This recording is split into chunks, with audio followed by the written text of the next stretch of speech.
Hi, my name is Paul Anderson and welcome to Inspiring Brilliance. Today we're going to talk about something that is really important, and that is you.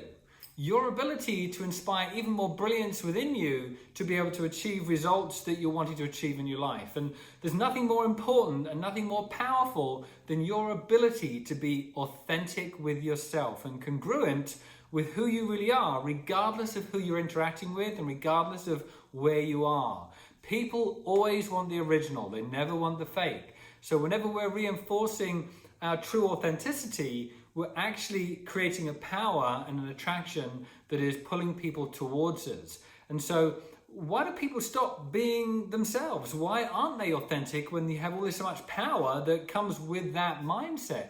And there's a couple of reasons. One is it comes from upbringing, the value of who you really are. You don't value yourself to the degree that you should. So really start to take stock of what you bring to the table. Define what's really thinking, what's dictating your thoughts, and start to realize the true value that you bring to the world. And then start to accentuate that value by growing it. And when you're growing your value, you want to make sure that you're sort of not adopting personalities of the people that are sharing good information with you, but you're adapting their wisdom to you. You know, it was Sam Smith that after winning these awards many years ago, got onto the stage and got his awards, and he did this awesome speech. He was doing everything that he thought people wanted him to do. And it wasn't until he started to become himself that the music started to flow.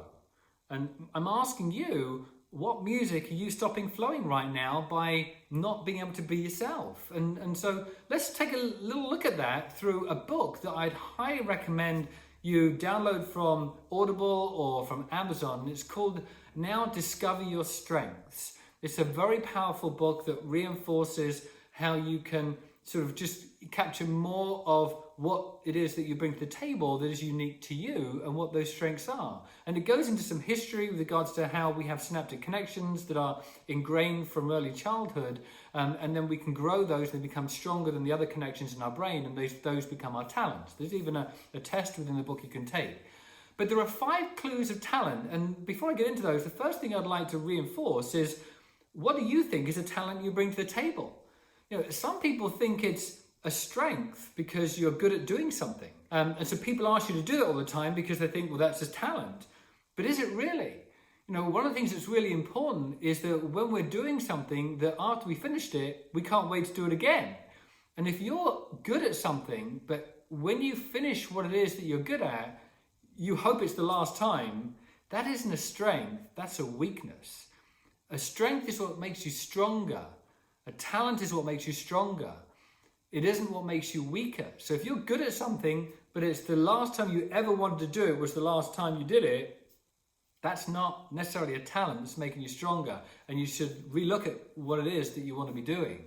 So that's the first thing. You know, we spend far too much time doing things that we think we should do because we're good at them, and they're actually just taking all of our energy. And that's not what we want. We want you reinforcing good energy and getting stronger by what you're doing. So within this book, there are 5 clues of your talent. Number 1 is glimpses of excellence, where you find that there's something that you're doing and just like, wow, I just showed excellence in what I just did. Number 2 is yearning to do something. The fact that you're yearning, you can't stop thinking about it. Number 3 is rapid learning. The fact that you actually have a quick learning on something, so you're actually applying it and you're getting through it really quick. Number 4 is flow, when something just flows very easily. And number 5 is satisfaction, when you get complete satisfaction from doing something. So look and sort of have a real deep understanding of where in those 5 areas you, in the last week or 2 weeks, you shone. You shined more than other times, where you felt like really good about something, or you learned something really quickly, or it flowed, or you were completely satisfied about something, or you couldn't wait to do it again. All of those things are what are reinforcing what your true talents are, that are making you stronger, not weaker. All about becoming more brilliant and bringing that brilliance to materialize so that you can achieve results in your life is to first and foremost understand what it is that you bring to the table and not let it be sort of filtered by stuff that you think you're good at but you don't really want to do, and reinforce the stuff that you feel really good about, that you can actually start to progress further. So take advantage of your unique strengths and reinforce all you can to become even more brilliant in the world today.